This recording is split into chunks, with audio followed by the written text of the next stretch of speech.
I always thought that once you found the one, everything would just fall into place. Jason and I met when we were both in our late 20s, fresh out of college, with big dreams and plenty of time to make them happen. At first, everything felt easy. He was charming, confident, and so full of life. We had the kind of relationship that everyone envied. Or so I thought. But, like most things in life, it wasn't as perfect as it seemed. Our biggest struggle came when we started trying to have children. It felt like it should have been simple. After all, we loved each other. But for some reason, it just wasn't happening. Every month, I watched that little pink line on the pregnancy test come up negative, and it felt like a personal failure. At first, I stayed hopeful, telling myself it was just a matter of time. But time kept passing, and things between Jason and me started to shift. The laughter that once filled our home grew quieter. The little touches that used to mean so much became rare. We were still living together, but it felt like we were strangers. Jason threw himself into work.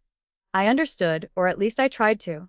He was under a lot of pressure at his job, constantly chasing promotions and trying to prove himself. But it didn't change the fact that I felt more alone than ever. I spent hours scrolling through social media, watching other couples with their kids, pretending it didn't bother me, when in reality it cut deep every time. One night, we were sitting at the kitchen table, the silence between us more awkward than usual. The evening had been dull.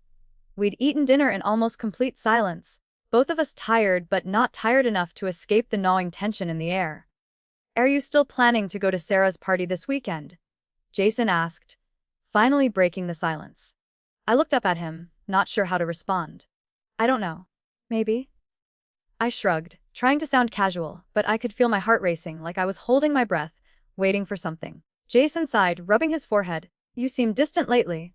What's going on, Kate?" I froze. I hated this conversation. I hated how he'd started asking questions like everything was okay when we both knew it wasn't.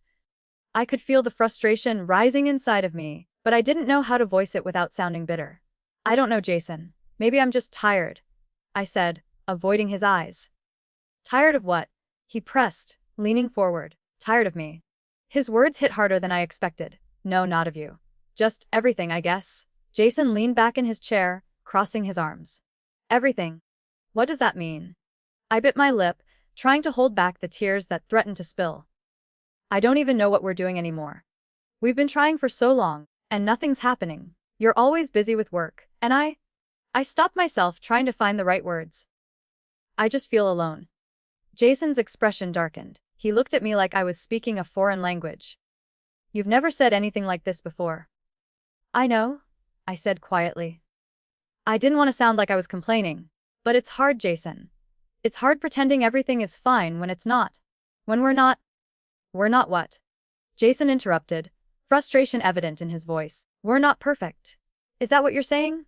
"No," I said, shaking my head. I don't know what happened to us. We used to be so close. And now, it feels like we're just two people sharing a house. Nothing more." Jason stood up abruptly, running his hands through his hair. "You're telling me now? After all this time, this is when you decide to tell me?" I could feel the heat rising in my chest. "What do you want me to say, Jason? That I'm happy? That I'm content with the way things are? Because I'm not. I feel like I'm fading away in this relationship. And I don't know how to fix it." Jason shook his head, his voice growing louder. "You should have told me this sooner. Kate, I could have helped. I'm not a mind reader. I didn't know you were feeling this way." "I didn't know how to tell you," I said, my voice breaking. "I didn't want to make you feel bad. But I can't keep pretending, Jason. I feel invisible." The words hung between us, thick with unspoken hurt. For a moment, neither of us spoke. The silence felt louder than anything we could have said. Jason paced back and forth, his eyes fixed on the ground. I could see the frustration building in him, the anger that he couldn't seem to process. "So, what? Is this your way of saying that you want out? That you're not happy with me?" I hesitated, my mind racing. "I don't know, Jason. I really don't know." At that moment, something inside me snapped. The words left my mouth before I could stop them, a stupid attempt at humor, at deflecting the heaviness of the conversation. Maybe I need someone more assertive. Someone who actually knows how to handle me. I meant it as a joke, a twisted one, but it was too late. Jason froze. His face drained of color as he stared at me, his expression a mixture of shock and disbelief. "Are you serious?" he whispered, his voice cracking. I immediately regretted it. Jason, no. I didn't mean. But he was already shaking his head, backing away from me. No, I think you did mean it. You think I'm not enough for you?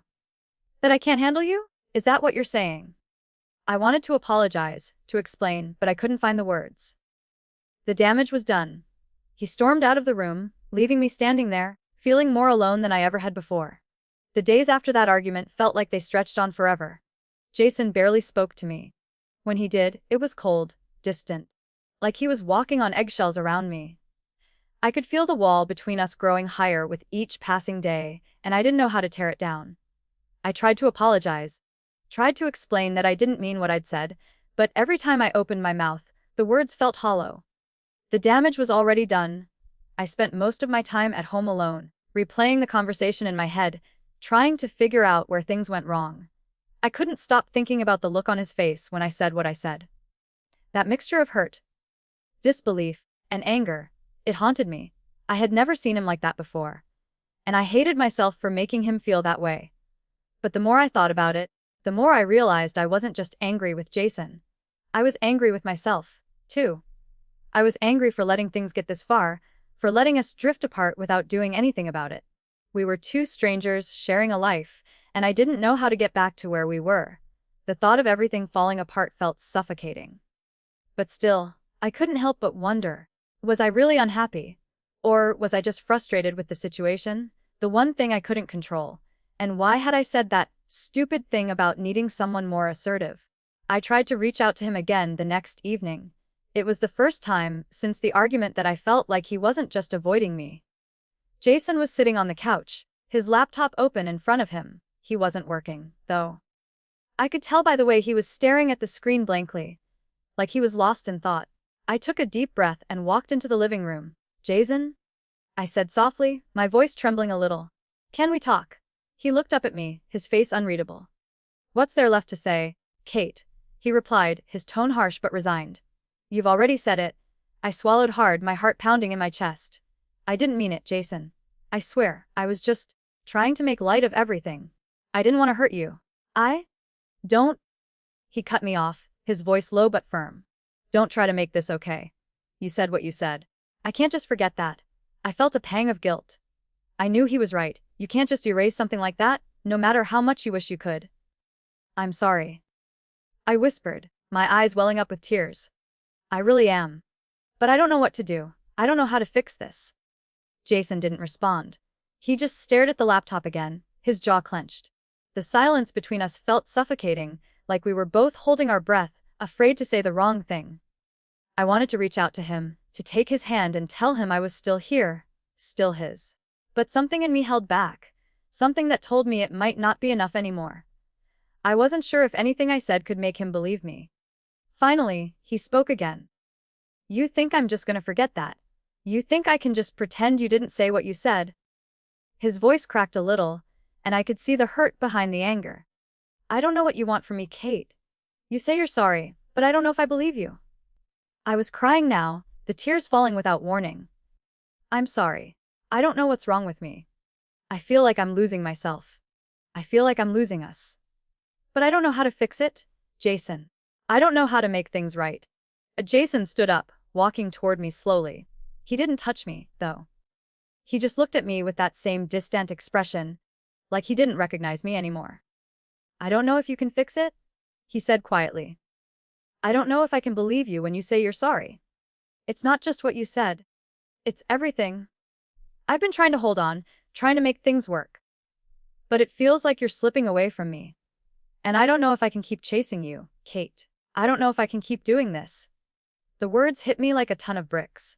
I had known, deep down, that things were bad, but hearing him say it out loud made it real. This wasn't just a rough patch. This was the beginning of the end. I felt a cold chill sweep over me as I stood there, staring at him. So what are you saying? I asked, my voice barely above a whisper. I don't know, he replied, shaking his head. Maybe we need some time apart. Maybe we need space to figure out who we are, without each other. Because right now, all we're doing is hurting each other. I didn't know how to respond. The thought of being apart from Jason, of not seeing him every day, was suffocating. But at the same time, part of me understood. I had been pushing him away, whether I realized it or not. And now it seemed like we were both on the verge of losing everything. I don't want that, I said, my voice trembling. I don't want to lose you, Jason. I don't want to lose us. Jason's face softened for a moment, but then the hardness returned. I don't know if we can fix this anymore, Kate. I don't know if we can go back to what we were. I took a step forward, desperate to reach him. We can fix this, Jason. We can try. Please, just let me try. But he didn't respond. He didn't move.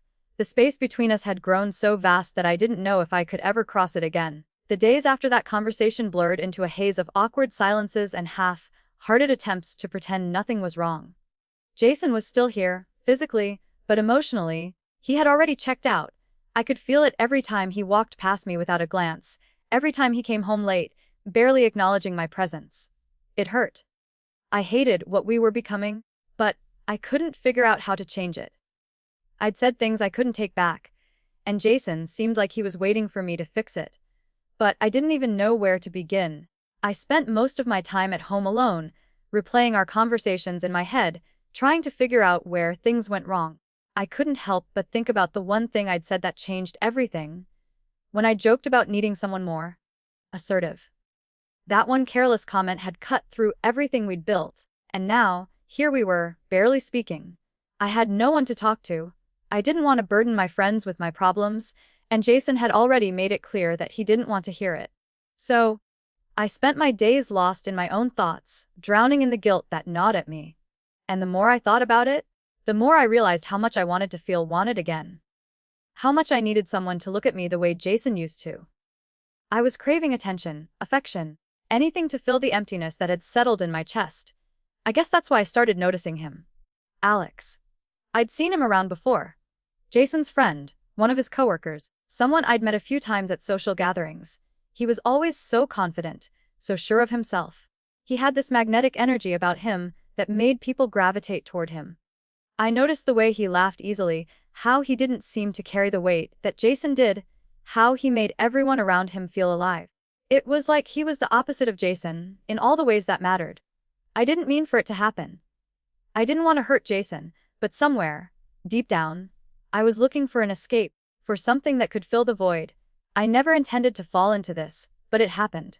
One evening, after another emotionally draining conversation with Jason, I found myself at a bar, having a drink with Alex. He'd invited me out casually, just the two of us, and I'd agreed, needing something, anything, to distract myself from the storm that was brewing at home. We talked for hours. It started innocent enough, just small talk about work, about life, about things that had nothing to do with my marriage. But somewhere along the way, it shifted. I don't know when it happened exactly, but I felt it. The energy between us changed. There was a spark in his eyes, something that I hadn't seen in my own relationship in months, and when he touched my arm lightly, I felt a jolt of electricity run through me. I didn't pull away. Kate, Alex said softly, his voice low. You're not really okay, are you? I hesitated, then shook my head. I didn't want to lie, but I didn't want to admit the truth either. I don't know what's wrong with me. I feel so lost. It's like everything is slipping away, and I'm just watching it happen. I don't know how to fix it. He looked at me, his expression softening. You don't have to fix everything on your own, you know. Sometimes it's okay to just let go and feel. His hand was still resting on my arm, and I didn't move it. I could feel my heart beating faster now, my breath catching in my throat. I knew I should have pulled away, but I didn't. Instead, I leaned in a little closer, my body betraying me in a way I hadn't expected. What do you mean by that? I asked, my voice barely above a whisper. Alex's eyes darkened a little. I mean, maybe you just need to stop trying to control everything, Kate. Maybe you just need to let yourself feel something real for once. The words hung in the air between us, charged with tension. And before I could think about it too much, before the guilt and the fear could catch up to me, Alex leaned in and kissed me. It wasn't a soft, hesitant kiss. It was intense, driven by something I couldn't explain. My body responded before my mind could catch up, and for a few seconds, everything else faded away. But as soon as the kiss ended, reality hit me like a ton of bricks. I pulled away quickly, my breath shallow, my heart pounding. Alex, I didn't mean. He stopped me with a hand on my shoulder. It's okay, Kate. You don't need to explain yourself. We're just two people who needed something, right? I nodded numbly, my mind spinning. It had happened so fast, but now that it had, I couldn't undo it. I felt dirty, confused, and deeply ashamed. I hadn't meant for it to go this far, but it did. And now, I had crossed a line I couldn't uncross. I got up to leave, my thoughts racing, my hands shaking. "I'm sorry," I whispered, and without waiting for a response, I rushed out of the bar, desperate to escape the chaos I'd just unleashed. When I got home, Jason was already asleep on the couch, his body curled in a ball as if he were trying to protect himself from the world. I stood there for a moment, just watching him. My chest tightened as I thought about what I had done, the lie I had just told myself. I had crossed a line, and now I didn't know how to come back from it. I lay down beside him, staring up at the ceiling, wondering how we got here. Wondering how we got to this point where everything was so broken, and whether I'd ever be able to fix it. The days after that night with Alex felt like I was walking in a fog, my head heavy with guilt and shame. Jason and I barely spoke. Every time he looked at me, I could see the quiet suspicion in his eyes, like he was waiting for me to crack, to admit something. But I couldn't. I couldn't tell him the truth, not yet. I wasn't sure I could ever tell him the truth. I had betrayed him. Betrayed everything we had built. And for what? A brief moment of attention, of being wanted again. It seemed so stupid when I thought about it, but the guilt was suffocating. I couldn't take it back, no matter how hard I tried. I had crossed a line, and now there was no going back. It was 2 days later when Jason finally confronted me. I had just gotten home from work, exhausted, my mind still preoccupied with everything I'd been trying to avoid. I was heading toward the kitchen when I heard Jason's voice from the living room. "Kate, we need to talk." I stopped in my tracks. I knew this moment was coming. I had felt it in the air between us for days. But that didn't make it any easier. My stomach twisted in knots as I walked toward him. Jason was sitting on the couch, his arms crossed tightly over his chest. His face was hard, the anger and hurt barely concealed. I could feel the weight of the tension between us. This was it, the moment where everything would come crashing down. "I've been thinking about the last few days," Jason said, his voice cold, measured. "And I'm done pretending everything's fine. I need to know what's going on with you, Kate. Why are you so distant?" I swallowed hard, trying to keep my composure. "Jason, I'm not distant. I paused, trying to gather my thoughts. "I'm just confused. I don't know what to do anymore."